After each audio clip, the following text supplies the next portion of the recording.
Halo, selamat datang kembali di channel Bevanti bareng gue Koni dan juga Bayu, tentunya ditemani juga dengan Bevanti selalu ya.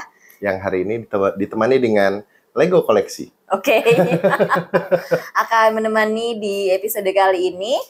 Itu kita bakal bahas apa kira-kira? Setelah minggu lalu membahas imunomodulator ya dengan Yes. Haikal karena gue tidak bisa on cam waktu Aha. itu. Nah di episode kali ini kira-kira mau bahas apa nih? Sesuatu yang sudah lama gue pengen bahas ya. Oh oke. Jadi ini adalah topik yang sudah banyak dipending karena cukup kompleks. Kali ini kita akan ngebahas gut-brain axis.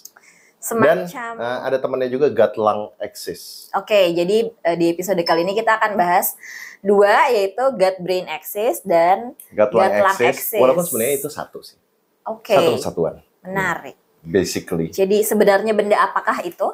Jadi yang pertama adalah axis itu adalah poros ya. Poros gut-brain axis. Jadi poros antara otak dengan pencernaan kita. Gut-lung axis berarti antara pencernaan dengan paru-paru kita. Oke. Disebut poros karena mereka gue coba cerita dulu. Di tahun 1950-an itu para peneliti di Jerman itu pernah udah mulai menyebut bahwa sepertinya pencernaan kita itu bisa berkomunikasi dengan otak. Kemudian di tahun 1990 baru ditemukan bahwa sebetulnya mereka nggak cuma pencernaan kita bisa ngomong ke otak, tapi otak kita juga bisa ngomong ke pencernaan. Dan kenapa disebutnya sampai axis itu karena mereka itu saling terhubung secara sangat intim. Oke. Intim, beneran intim tuh jadi gini. Oke, kita mulai dengan gut-brain axis ya. Gut-brain axis itu berarti antara otak dan pencernaan kita itu terhubung langsung. Nomor satu, terhubung dengan langsung. Jadi ada syaraf, ujung syaraf antara otak dengan pencernaan kita. Dan mereka saling ngobrol satu sama lain.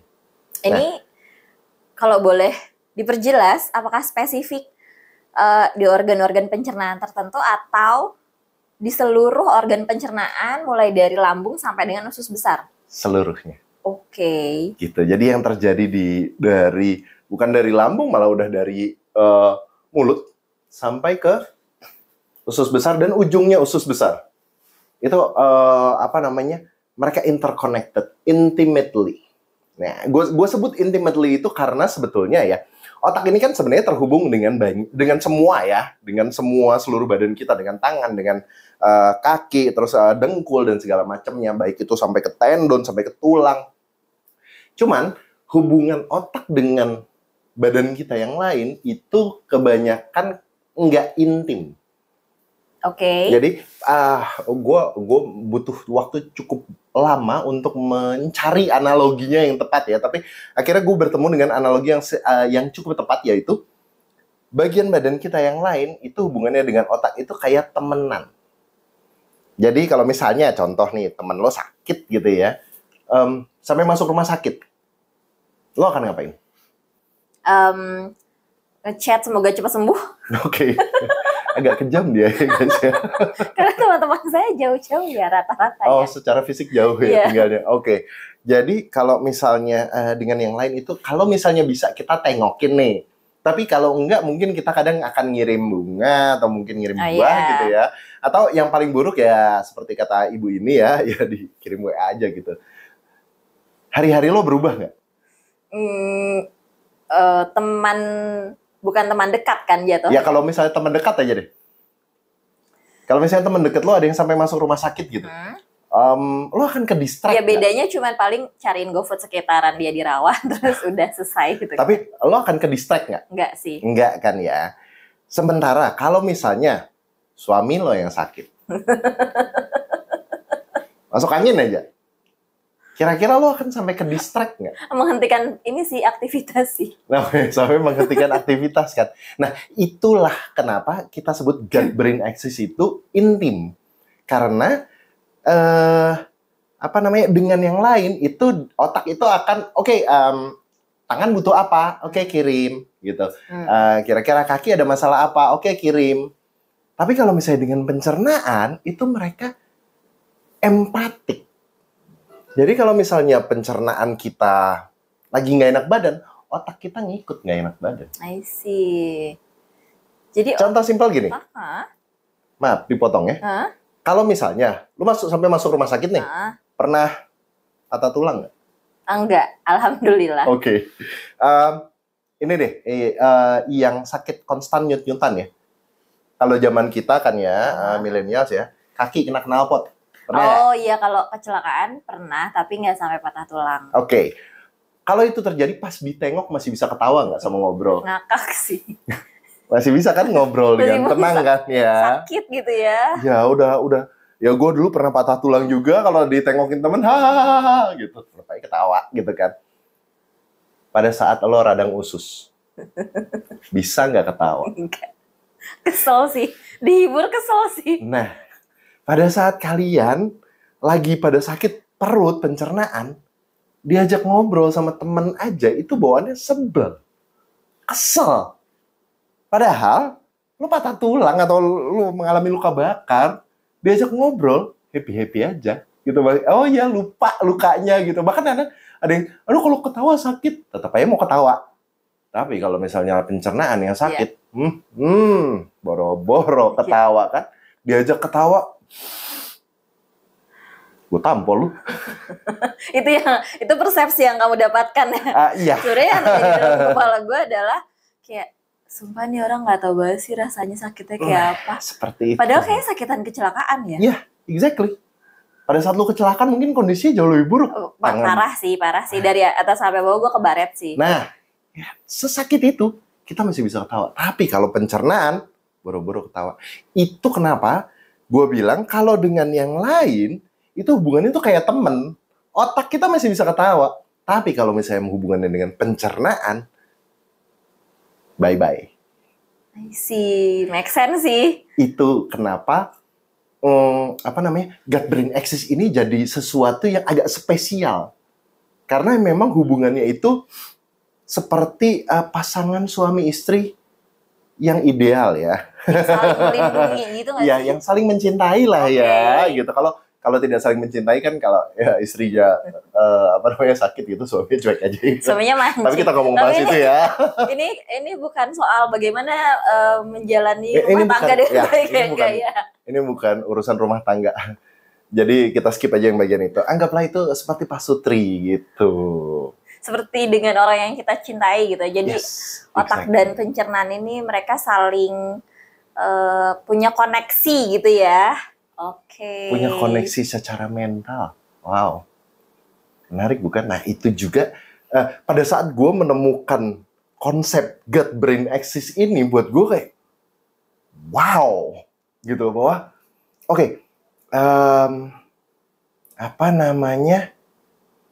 penyakit, virus, bakteri,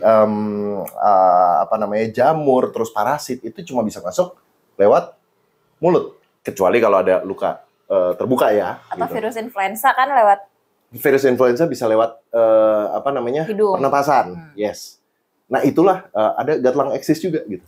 Jadi somehow yang butuh perlindungan paling powerful itu beneran dijagain sama otak. Segitu intimnya. I see. Nah, itu yang menjelaskan banyak hal. Contoh, misal kita lagi mau wawancara atau skripsi atau ketemu dengan gebetan untuk kencan pertama kalinya. Yang terjadi apa? Deg-degan, mau kabur nggak sih? Deg-degan, mau kabur. Yang paling menyebalkan adalah tiba-tiba pengen boker. Iya. Sering dengar kan? tapi gue sih nggak pernah sih. Oh, berarti lu nggak pernah nervous ketemu dengan cowok mungkin? Mungkin karena sudah terjadwal ya. Oh, oke, baiklah. BAB-nya. Oke. Oke, kalau kalian yang BAB-nya lancar mungkin tidak mengalami berarti. Tapi gue masih mengalami loh ya. kalau misalnya pada saat mau kencan terus tiba-tiba kayak perut gue nggak enak, entah itu tiba-tiba lambung jadi dingin. Gue pernah dulu pada saat mau ketemu dengan seorang wanita yang sangat cantik, pada saat itu masih gebetan ya, beda sekolah. Terus Gitu. mules. Enggak, gue merasa tangan dan kaki gue dingin gitu. Tapi yang agak lucu adalah pada saat gue pegang perut bagian deket-deket deket-deket pusar itu dingin juga cuy. Gitu, jadi kayak oke, kok perut gue sampai dingin juga ya gitu. Nah itu bawaannya kayaknya pingin pup gitu, atau tiba-tiba jadi kebelet pipis, jadi pengen pipis gitu, karena memang hubungannya tuh segitunya. Langsung ya. Bukan cuma langsung, intim. Oke. Yang menarik adalah, jadi kalau gue baca dari jurnal medis itu adalah berarti masalah mental bisa disembuhkan lewat pencernaan. Ya kan? Karena ada gut-brain axis ini, karena otak dan pencernaan kita ini memang terhubung secara intim, maka sebetulnya masalah otak mungkin bisa diselesaikan lewat perbaikan pencernaan. Menarik. Nah, di sini bukan cuma masalah perbaikan pencernaan, tapi karena pencernaan ini bisa mempengaruhi otak secara langsung, maka apa yang kita makan itu juga bisa ngaruh ke kesehatan otak kita. Ini membuktikan jargon happy tummy, Happy life. happy Ya kan? kids sih kalau di iklannya. Oke, happy kids ya. Well, itu kita punya waktu nggak? Oke. Itu bisa menjelaskan karena sumber kesehatan pencernaan, aka lebih tepatnya gue akan nyebut ya, probiotik paling pertama itu adalah air susu ibu. Oh, dari jargon itu ya. Ya. Tapi itu bukan menjadi topik bahasan di episode kali ini tentunya. Gue akan bahas ini di episode selanjutnya ya. Oke. Kita kembali lagi ke gut-brain axis dulu ya.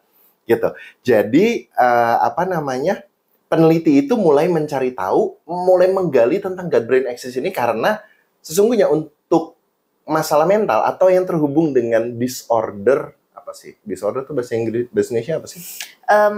Penyakit bukan ya? Pokoknya disorder tentang otak itu obatnya kebanyakan psikotropika. Yes. Untuk saat ini. Ya, lu juga udah pernah dikasih itu kan ya? Iya, tapi waktu itu gue nggak search ya, obat yang gue minum termasuk dalam golongan psikotropika atau enggak. Nggak yakin. Waktu itu yang dikasih apa? Aduh, tadi ingat namanya apa. Oke, nanti kalau gue ingat gue akan tulis di caption. Nah, intinya adalah untuk masalah otak saat ini kita punya obat itu psikotropika yang punya efek samping. Oke. Gitu kan? Kita tahu psikotropika itu beresiko untuk ketagihan. Yes. Untuk kalau dosisnya salah bukannya nyembuhin malah ngerusak. Hal seperti itu. Makanya ini diteliti dengan cukup intens karena ini kita bisa nyelesain masalah-masalah otak yang terjadi lewat pencernaan. Kalau misalnya otak udah sehat, basically seluruh badan kita berfungsi normal. Jadi kalau misalnya ini soal telur atau ayam, yang harus diperbaiki otak dulu atau pencernaan dulu? Ya, kalau mengikuti gut-brain axis, kita coba memperbaiki pencernaan dulu. Dengan pencernaan yang sehat, otak pun bisa bekerja normal. Ketika otak bekerja normal, badan bisa normal. Seperti itu. Karena secara praktis juga lebih mudah memperbaiki pencernaan dulu dibanding otak dulu gitu. Ya, kita istilahnya kita mau memperbaiki otak gimana caranya? Minum omega 3? Minum asupan lewat pencernaan kan? Ya kan? Walaupun itu kita ngomongin ilmu gizi ya, itu ada di nutrisi. Nutrisi akan diserap terus kemudian dibawa oleh darah ke otak gitu. Tapi kalau yang ini itu beneran langsung terhubung langsung, bukan dikirim lewat darah. Jadi nggak pakai kurir, mereka langsung kontak-kontakan. Jadi memperbaiki mengoptimalkan dulu kondisi pencernaannya. Yes. Dengan cara, nah ini macam-macam ya. Yang pasti ya itulah happy tummy, happy kids, kan ya. Kalau misalnya lo sering makan pedas, tahu nggak pedas itu sebenarnya apa? Tebak, pedas itu sebenarnya apa? Cabe. Cabe asalnya merica juga kan.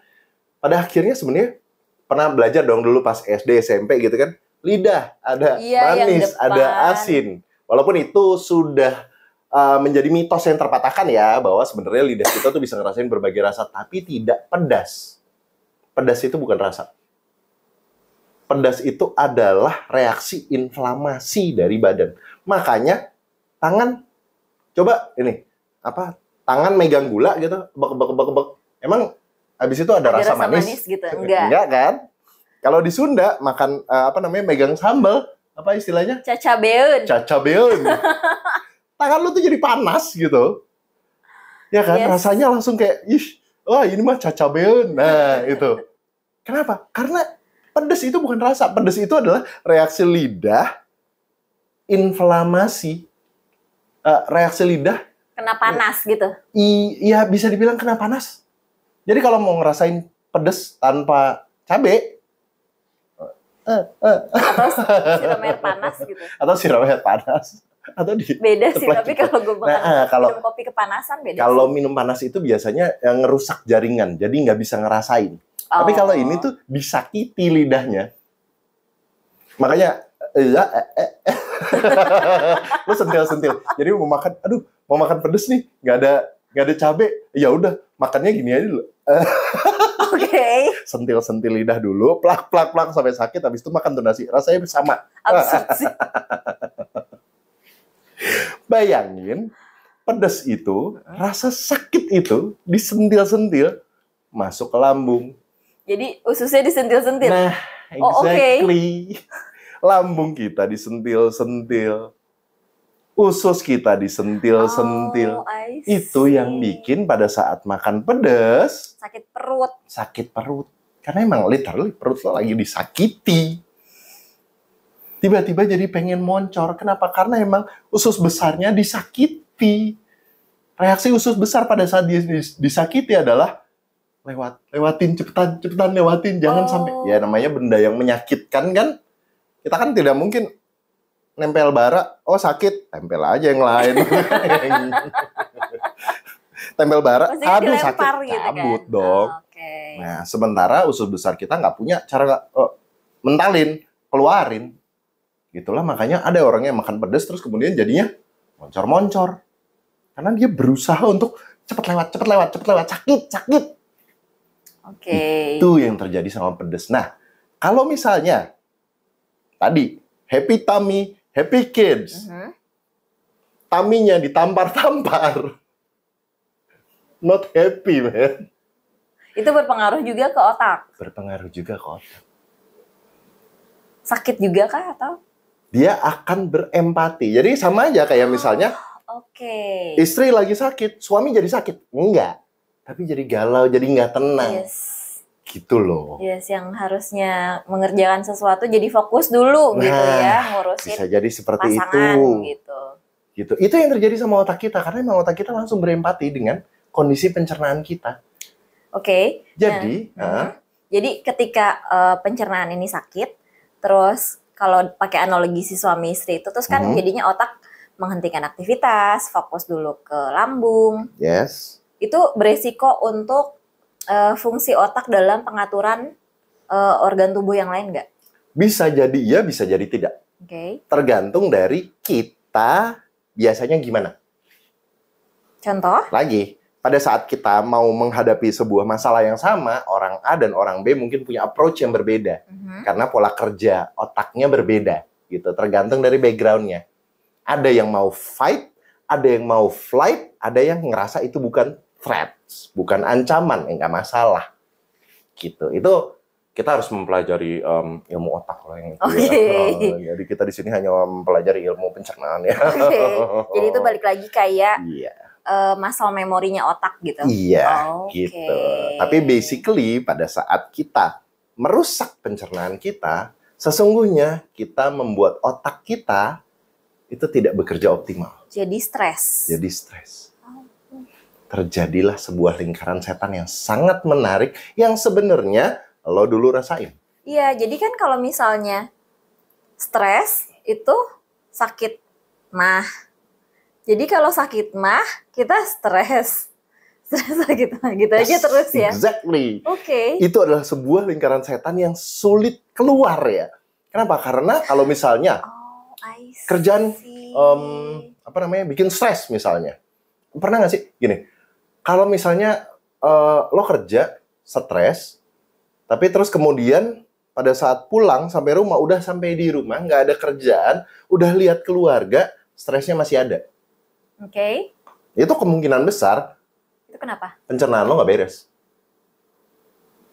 Ini jadinya tadi gue mikir ya, masuk akal sih kenapa akhirnya gue dikasih antidepresan gitu supaya lingkaran setan itu tidak berjalan terus-terusan. Iya, betul. Gitu. Pada saat itu antidepresan jadi karena ini antara otak dan pencernaan ini cuma berputar, satu di stop ditenangin. Oke. Ya jadi pikirannya diobatin, si organ pencernaannya juga diobatin. Diobatin, gitu, betul. Supaya jangan sampai pas pencernaannya diobatin, itu di sininya Stresnya tetap masih jalan. ya sehingga berpengaruh terus. Berpengaruh lagi. Oke. Bolak-balik lagi. Jadi waktu itu dokternya memang cukup bijaksana ya, dia ngasih antidepresan untuk menenangkan aktivitas otak supaya ketika otak tenang, pencernaan pun bisa memperbaiki dirinya sendiri, bisa tenang juga, bisa bekerja seperti seharusnya. Di pencernaan, jangan makan pedas, jangan banyak minyak, jangan apalagi santan. Ya, santan dan kawan-kawannya itu. Gitu. Para agregat lambung ini dikurangi, terus kemudian agregat otak dikurangi. Seketika itu terjadi, maka badan bisa bekerja seharusnya. Tapi kalau kita ngomongin kayak gini, ideal sekali bukan harusnya? Oke. Sementara kita hidup di kondisi urban, suburban, pressure dari kerjaan, nggak usah lah. Lu punya kerjaan ideal gitu, tapi karena harga rumah di Menteng 20 miliar ya, jadi lu akhirnya beli rumah di Pamulang. Kerja di Sudirman. Bolak-balik. Ngelewatin UIN. Atau kerja di BSD gitu kan. Terus kemudian harus bolak-balik ketemu macet tol. Itu aja udah bikin stres. Gitu. Kita sulit untuk menghindari stres, tapi kemudian mau makanan sehat perlu effort juga gitu. Effortnya juga lumayan banget, gitu kan. Jadi nge-balance ini tuh agak sulit untuk kondisi urban atau suburban people lah ya, seperti kita. I see. Ini ngomong-ngomong soal gut brain axis ini menarik sekali ya, karena analoginya juga suami istri gitu, tapi kita punya durasi nih Pak. Oke. Jadi, ya masih ada satu lagi ya, gut lung axis ya. Gut lung axis. Jangan panik. Tetap tenang supaya pencernaan juga tenang ya. Jadi cerita singkat aja lah ya. Gut lung axis itu hampir sama dengan gut brain, cuman memang hubungannya antara pencernaan kita dengan paru-paru gitu. Jadi kalau misalnya kita kondisi pencernaannya sehat, maka pencernaan kita itu bisa ngasih tahu atau bisa mempengaruhi ya, ngasih tahu paru-paru kapan dia harus mode battle. Kapan dia kira-kira ada serangan dan kapan enggak, supaya paru-parunya jadinya normal. Nah, itu biasanya ngaruhnya ke asma dan kawan-kawannya itu. Sesak napas. Nah, kadang kan ada yang nervous, perut sakit, hyperventilating. Ngaruhnya dari mana? Yang ngaruhnya sama. Satu axis itulah. Dibilang beda ya hampir sama lah. Singkatnya gitu. Seperti itu ya. Nanti coba kita akan perjelas lagi di episode berikutnya. Gue akan perjelas untuk episode berikutnya itu adalah di mana gue mulai berjualan. Yaitu gut brain axis itu adalah kombinasi komunikasi antara otak, dan tadi gue udah sebut sistem syaraf, dan satunya lagi adalah mikrobiom pencernaan. Jadi dari jurnalnya ini antara mikrobiom, sistem syaraf, otak. Nah, mikrobiom ini jadi bakteri yang ada di dalam pencernaan kita itu bisa mempengaruhi Otak. otak, Oke. bisa mempengaruhi syaraf. Baiklah. Itulah masuknya probiotik. Kalau gitu Harus banget apa dipotong? kita harus simpan buat episode berikutnya. Oke. Ditonton. Oke. Jadi sampai sini dulu episode kali ini. Jangan lupa di-subscribe dan juga di komen kalau misalnya ada yang mau dibahas yang lain-lain gitu ya analoginya. Like dan juga share ke teman-teman kalian yang membutuhkan gitu. Terima kasih sudah menonton. Sampai ketemu. Ketemu lagi di episode selanjutnya ya, lanjutannya ya. Gue mulai jualan itu. Bye. Dah.